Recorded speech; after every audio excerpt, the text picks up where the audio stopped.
Now to a story you'll see only on Fox 26. The parents of a 3-year-old boy killed by an alleged drunk driver speaking out for the first time since that tragic crash. And Fox 26's Gabby Hart is joining us live here in studio. Gabby, such a emotionally and just tough interview.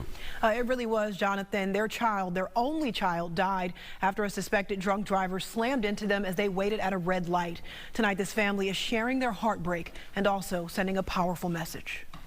I was a stay-at-home mom, and I'm holding on to his smile, the way he would hug me and say, "I love you." Last Wednesday, Chelsea Garnello and her husband, Saeed Hasnain, stopped at a red light on FM 2920 near Gosling Road in Spring. Their 3-year-old son, Muhammad Saeed Abdullah, was strapped in the back seat.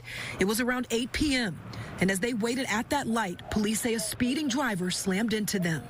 I turn and I look at my son behind me, and I'm screaming his name. He's not responding. My husband is also not responding to me. The driver of the other vehicle has been identified as 35-year-old Rosenda Gaeta.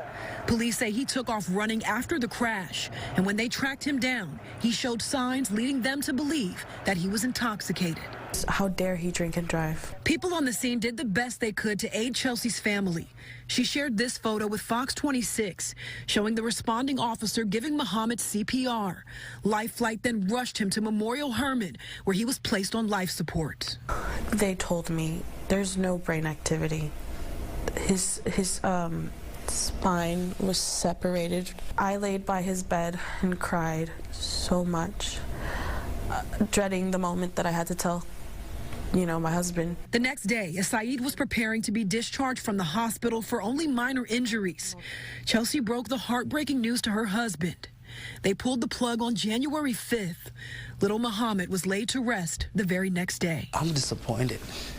I'm disappointed because there's many ways, Lyft, Uber, there's many companies that offer you rides home. The family's attorney, Adam Ramsey, says he plans to go after everyone, from the establishment the suspect was leaving to the makers of the car seat that little Muhammad was strapped into.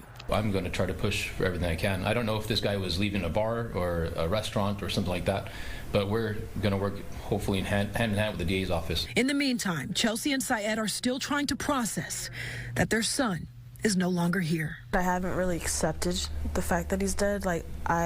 Every morning I wake up and I'm like, he's still gonna be here. Because this is our choices, which can cause somebody, life-changing tragedies, because we're not gonna get our son back.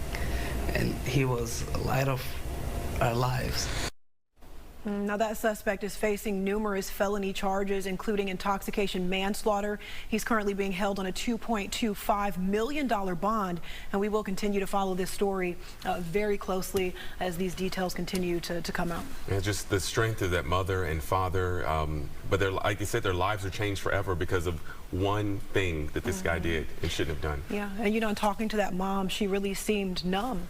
It seemed like she really hadn't come to terms with what they're going through or what they really lost here. So, well, maybe if this even motivates just one person who'd been drinking to call a ride-sharing service to take them home. I mean, it literally could save a life. Yep, absolutely. And you're going to have the full interview as well on our website, right? That's exactly right. You can go to fox26houston.com and you will find that full interview on our website there if you'd like to listen to it. I can tell you it is very heartbreaking, of course, wishing this family the best. Yeah, well, thank you so much for sharing that, Gabby.